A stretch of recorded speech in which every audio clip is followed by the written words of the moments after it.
자, 찜통더위가 이어지는 가운데 코로나가 또다시 기승을 부리고 있습니다. 다음 주엔 코로나 환자가 지난해 최고 유행 수준인 주당 35만 명까지 발생할 거란 예측도 나왔는데 의료 공백이 장기화되고 있어서 우려가 커지고 있습니다. 이재갑 한림대 강남성심병원 감염내과 교수와 코로나 상황 자세히 짚어보겠습니다. 자, 어서 오십시오. 예, 안녕하세요. 예. 이번 환자 수가 이번 달 둘째 주 기준으로 벌써 1,300명을 넘겼습니다. 불과 한 달 전보다 9배 넘게 증가한 건데요. 이게 둘째 주 수치니까 지금은 넷째 주입니다. 네. 코로나가 더 많이 늘었을 것 같은데 지금 병원에 계시니까 어느 정도로 좀 심각합니까? 지난주에 저희 이제 코로나19 때문에 입원 환자가 15명을 넘어선 적도 있고요. 예. 그다음에 병실이 이제 격리실이 부족해가지고 저희가 이제 이번 주부터는 코호트 병실이라고 해서 5인실 2개를 아예 코로나19 환자로 이제 입원시키려고 열었거든요. 예. 근데 이게 지금 지난 겨울에는 그런 상황 아예 벌어지지 아니었군요. 않았고요. 예. 작년 여름보다도 지금 입원 환자는 더 많은 상황이라서 예. 이미 저희 체감에는 작년 여름 유행보다 더 큰 유행이 이미 왔다라고 생각을 하고 있습니다. 예.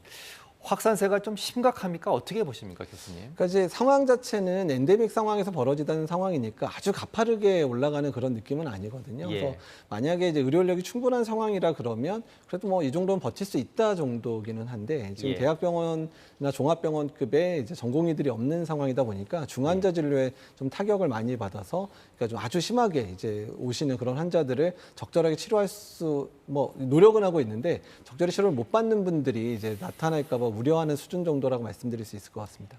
이게 증상이 다 알다시피 감기랑 좀 비슷하잖아요. 네. 자, 코로나 환자만의 특징이 있는지가 궁금하고 지금 코로나에 걸리면 어느 정도 격리를 해야 됩니까? 그러니까 사실 이제 증상만으로 저조차도 예. 이제 호흡기 증상을 오는 분한테 증상만으로 이제 코로나19다라고 얘기를 못 하고 있거든요. 증상은 예. 이제 여느 감기와 다르지는 않은데요. 근데 지금 현재 호흡기 증상으로 오는 환자의 거의 절반이 코로나19로 진단이 되고는 있습니다. 아, 그렇군요. 예, 그리고 예. 이제 증상은 보통 한 3일에서 한 5일 정도 대부분 가고 현재 질병관리청 격리 권고는 증상이 좋아지고 나서 24시간 정도 지나면 이제 활동이 가능하다고 얘기를 하다 보니까 예. 한 3일에서 5일 또는 길게는 한 4일에서 6일 정도는 이제 푹 쉬시는 게 좋겠다라고 권고를 하고 싶습니다. 아, 그렇군요. 자, 이번 여름 유행을 주도하는 게 오미크론 KP3 변이입니다. 네. 자, 이 변이는 이전 바이러스하고는 또 어떻게 차이가 있고 그리고 이 변이에 맞는 백신은 지금 존재하고 있는 거죠? 예, 일단은 이제 JN1이 지난 겨울부터 올해 여름 초까지 유행을 했고요. 예. JN1의 한 손자 정도로 생각하시면 됩니다. 아, 손자. 정도. 예. KP2, KP3라는 변이가 JN1에서 분화돼서 유행을 하다 보니까 지난 겨울에서 유행했던 이제 JN1하고 크게 성격이 다르지는 않다. 뭐 치명률이 예. 올라가거나 그러지는 않다라고 돼 있고요. 예. 그리고 이제 WHO에서 지난 4월에 올해 맞을 백신의 변이를 정했는데 당시에 JN1이 메인이었기 때문에 현재 10월에 맞을 백신은 JN1으로 정해졌습니다. 예. 근데 여러 이제 뭐 동물 실험이나 레포트를 보게 되면 JN1의 백신이 KP2나 KP3에 대해서도 잘 듣는 것 같다라고 이제 현재 결과들은 나오고 있습니다. 아, 그렇군요. 그럼 백신이 있는 거네요. 있고 자, 그다음에 이제 이번에 가을에 맞을 백신이 지금 유행하는 바이러스에는 잘 들을 것 같다 정도까지가 현재 정보입니다. 아, 다행입니다. 네. 질병관리청이 예측을 했습니다. 다음 네. 주 35만 명 정도의 환자가 발생한다. 그러면서 정점이 될 것이다라고 얘기를 했는데 네. 어떻게 보시는 거고 그리고 이 유행이 언제까지 지속된다고 판단하십니까? 일단 이제 다음 주나 다다음 주가 정점일 거라고는 대부분의 전문가들이 일치된 견해를 있습니다. 다만 이번 주에 지금 초중고등학교가 개학을 개학을 하면서 했죠? 예. 이게 이제 유행을 좀 증폭시킬 가능성이 높고요. 이 증폭된 유행 자체가 뭐 가파르게 오르진 않겠지만 이렇게 아주 완만하게 올라가서 완만하게 떨어질 건데 이 완만하게 떨어지는 시점에 추석이 연결돼 있거든요. 예. 그래서 추석 연휴 때문에 이제 전국적인 확산이 한 번 더 일어날 거기 때문에 지금의 유행이 아주 높지는 않겠지만 좀 완만하게 매우 길게 유행이 돼서 아마 10월 초 정도까지는 유행할 거다라고 예상을 많이 하고 있습니다. 10월 초까지는 이 유행세가 이어질 거다. 그렇죠? 네. 그리고 10월 초가 되면 서서히 감소할 것이라고 네. 전망하셨는데 자, 지금 걱정이 의료 공백이 장기화되고 있습니다. 네. 그래서 지금 우려가 높은데 네.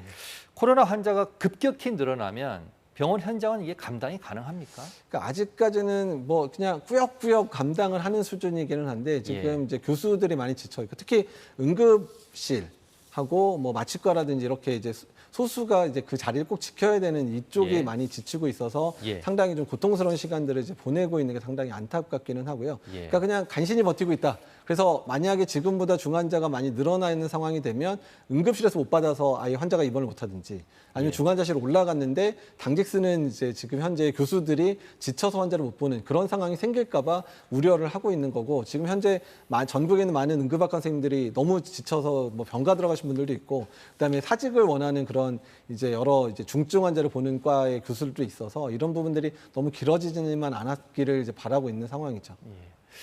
자, 의료 공백을 빨리 해결해야 되는 게 첫 번째 우선적 목표인데 지금 또 걱정은 보십시오. 백신도 그렇고 치료제, 진단키트 지금 다 부족한 상황입니다. 맞습니다.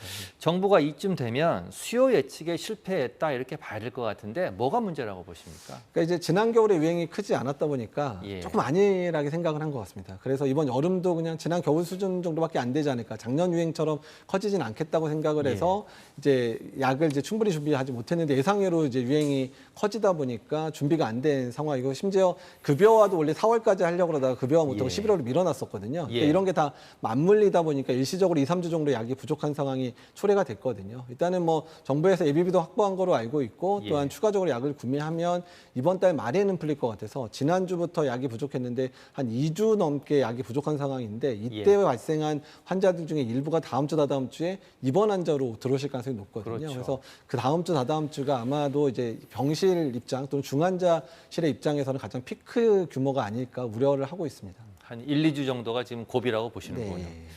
자, 마지막으로 하나만 더 여쭤보겠습니다. 자, 원숭이 두창으로 알려진 엠폭스 지금 해외에서 확산되고 있습니다. 아프리카를 벗어났고요. 우리나라는 지금까지 국내에서 10건 정도가 신고가 됐는데 아직 우려할 단계는 아닌 것 같습니다. 어떻게 좀 대비를 해야 됩니까? 그러니까 지금 현재는 아프리카 내에서만 유행을 하고 있습니다. 거의 18,000명 넘게 발생을 했고 예전에 유행했던 것보다 사망률이 높아서 500여 명 넘게 지금 현재 사망을 했거든요. 이제 유럽으로 유입 사례 나왔고 그다음에 아시아에선 파키스탄에서 유입 사례가 나온 상황이라 그러니까 이제 우리나라가 작년, 재작년에 유행했을 때도 유럽, 미국 유행을 한참 하고 나서 감소될 때쯤 국내 유입돼 가지고 한 100명 넘게 발생을 했기 때문에 어떻든 현재 우리가 관찰해야 될 부분은 유럽에서 유행할 거냐 그다음에 미국에서 유행할 거냐 그게 이제 우리나라에 유입될 거냐 되기 때문에 현재는 미국과 유럽을 주시해야 될 상황이라 봅니다. 어떻게 좀 대비를 해야 됩니까? 그러면? 그러니까 일단은 이제 뭐 이제 원숭이 두창, 그러니까 엠폭스도 이제 치료제도 있고 그다음에 백신도 있는 질환이니까요. 일단은 치료제 충분히 확보해 놓고 그다음에 이제 백신도 충분히 확보해 놓은 상황에서 고위험군들에 대한 백신 접종 계속 시행을 하고 있어야 되고요. 국내 유입 사례에 대해서 초기에 놓치지 않도록 계속해서 검역을 강화할 필요가 있습니다. 아, 그렇군요. 예, 오늘 말씀 여기까지 듣겠습니다. 이재갑 한림대 강남성심병원 감염내과 교수였습니다. 고맙습니다. 네, 감사합니다.